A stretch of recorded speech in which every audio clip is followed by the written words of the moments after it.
All right. So we're out here talking about Kyren Williams. We're out here talking about Darrell Kendrick, but we're not talking about what happens now with Kyren Williams and Ronnie Rivers expected to miss the Steelers game. Ronnie Rivers expected to go on IR with a PCL injury.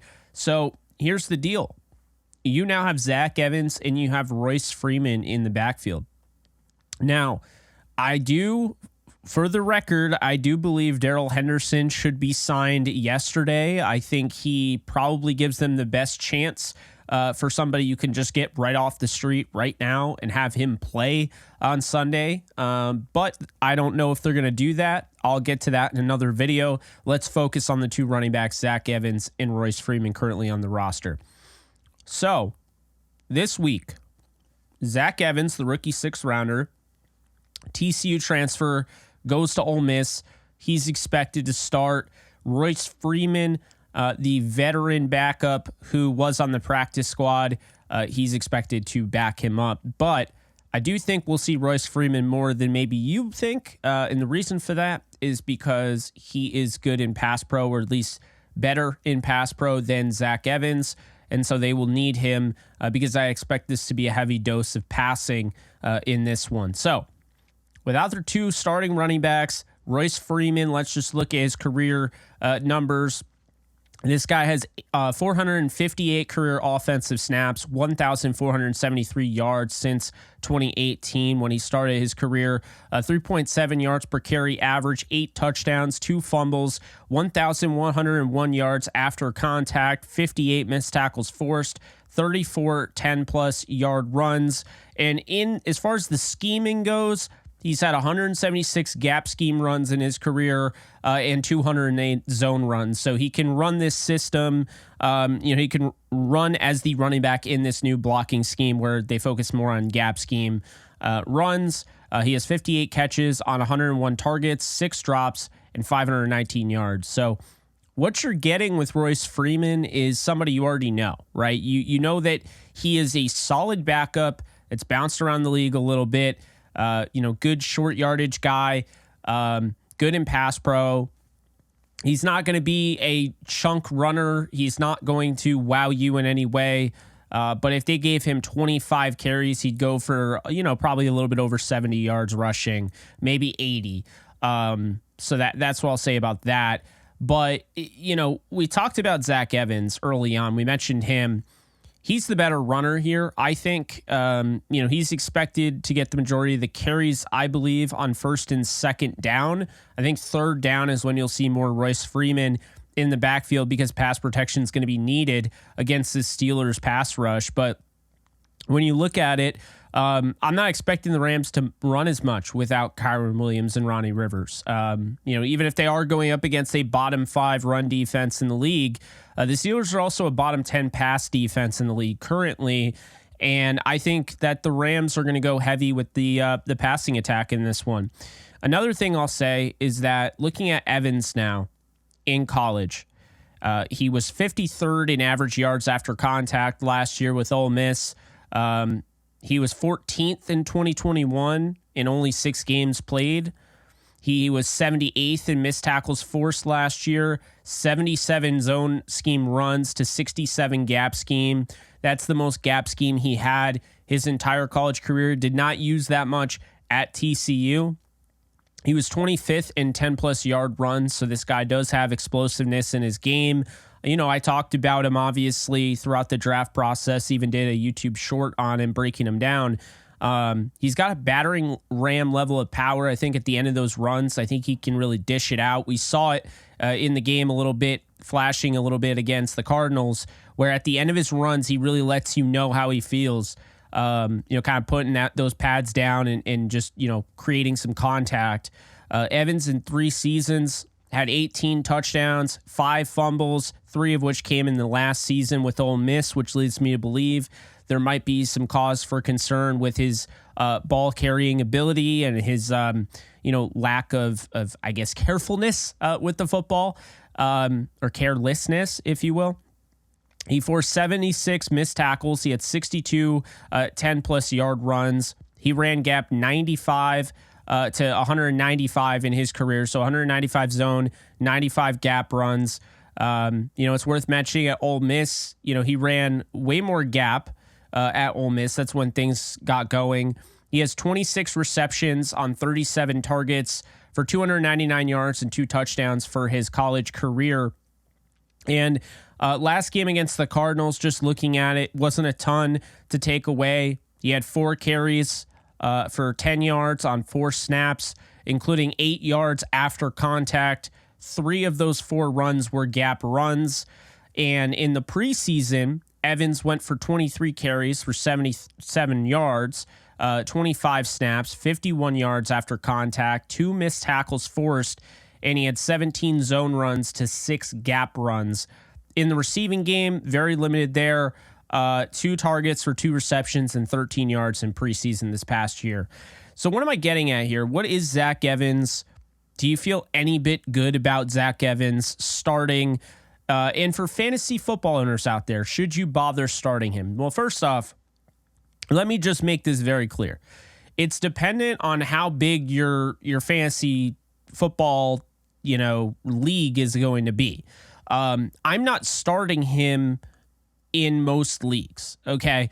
Reason being is when it comes to Zach Evans and Royce Freeman, I don't expect the Rams to run the ball that much. You saw what Kyren Williams did, the damage he could do, the Colts game, the Seahawks game. I mean, just obviously what he did yesterday with the Cardinals game. And you see how he's still, even though he's done well and he's shown that ability, Sean McVay has still abandoned the run.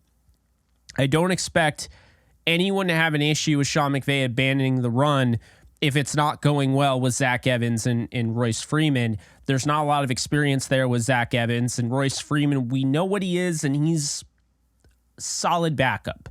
That's what he is. So that's an exciting thing that Royce Freeman, or not Royce Freeman, but Zach Evans can end up being something really good. I had a late second round, early third round grade on him. But he was drafted in the 6th round for a reason. His ball security issues, like I brought up earlier. He transferred twice. He lost his starting job twice in college, both different colleges, TCU and Ole Miss. There was some maturity issues also that people had mentioned. I personally don't know anything about that. That's just what was thrown out there by draft, experts, if you will. But there's a reason why he fell to the 6th round. The pass protection to me is the real reason for me why I couldn't put him as a 1st round talent. But I thought the runner himself was a late 2nd rounder. However, again, the lack of experience, and you can't just go into this saying, look at what they drew up last week. The blocking was great. It was all the blocking, and not give Kyren Williams any credit. The guy forced a lot of missed tackles. He broke a lot of tackles. He had a lot of yards after the contact. So a lot of that was him. And even if it's not directly him with the yards after contact, look at what he's doing and how he's recognizing and setting up blocks. So we'll see what Zach Evans does. He didn't look great, but it's a very small sample size of 4 carries. So here's the thing. Evans is an explosive runner. This is who he is. He thrives on getting that second level, delivering that punishment, wants to run through the contact. He's a liability in pass protection, okay? I'm just going to be blatantly honest with you, and it's blatantly obvious that when you watch the tape, he's not really comfortable in pass pro, and that's okay. He can develop that, but this is why I liked him long-term and not necessarily throwing him in the fire. Now the Rams don't really have a choice. So he's a liability in pass protection. That's going to allow him, that's going to unfortunately take him out of those 3-down roles. He's going to be a 1-2 down back. And of course, it's kind of a tell to the defense when he's in, you're probably running the football. So they're going to have to mix it up a little bit. You don't want it to be a Cam Akers situation over again. But he's got very little experience in the receiving game. I mean, we're talking, he barely was utilized in the receiving game. And so that's a little bit of a concern. The Rams like to use their running backs in the receiving game, but he used a little bit in the preseason. So we'll see what ends up happening there. The ball security, look, This guy is a part of the game. He shouldn't be the game. He shouldn't be the reason the Rams lose, and he definitely shouldn't be the reason the Rams win. I think the Rams are going to try to win with the passing attack. They're going to have to run the ball a little bit to keep that defense honest and keep the pass rush mitigated, because you know what TJ Watt and Alex Highsmith can do for the Pittsburgh Steelers. I don't have to say it for the billionth time. But here's the thing, though, and this is important.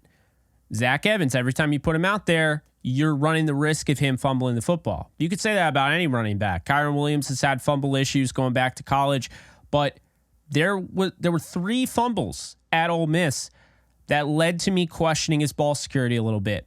Has he changed up his running motion, like his mechanics, things like that? I don't know. But that's always a concern. Obviously, a rookie too. So you don't want to lose games because of that. So they're going to try to obviously alleviate that.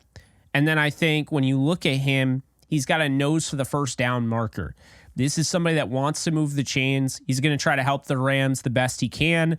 I think getting a chance to prepare as the number 1 running back in practice will really help him out, get him that confidence. If you gave him 20 carries right now and you gave Royce Freeman 20 carries, Royce Freeman would get you around 75 to 80 yards. And I think Zach Evans could get you over 100 yards in this game. Now, Steelers defense is not great against the run. I also think it's definitely fair to say that Zach Evans could stumble in this one. It's his first ever start if he gets the true start, which is why I have to say I'm excited for him. I'm excited for the idea of seeing what a potential future starter could look like this early on in his career. But at the same time, I do believe that the Rams should go out and sign Darrell Henderson and have this be a committee backfield. Henderson can come right in. I think he'd work better in the gap scheme personally than the zone. And I know he was predominantly in zone, but I thought he ran pretty well when he had to run in those gaps, those gap runs. The stats indicate that. You look at his yards in between the guards, and it kind of shows you this guy. He makes quick decisions. He reads his blocks well. And the thing about him is he's more straight, north and south rather than east and west.